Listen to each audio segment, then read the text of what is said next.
অর্থাৎ পৃথিবীর অর্থনীতি ঘুরছে একটাই মুদ্রাকে ঘিরে। কিন্তু এখন সেই ব্যবস্থাটাকে চ্যালেঞ্জ করছে ইরান। মধ্যপ্রাচ্যে যুদ্ধ শুরু হওয়ার পর ইরান বুঝে গেছে শুধু মিসাইল ছুঁড়ে আমেরিকাকে হারানো যাবে না।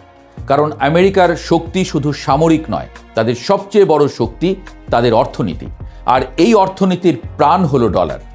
তাই ইরান এখন চেষ্টা করছে সেই জায়গাটাতেই আঘাত করতে।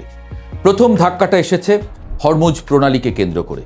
পারস্য উপসাগরকে আরব সাগরের সঙ্গে যুক্ত করেছে এই সরু 34 কিলোমিটারের জলপথ।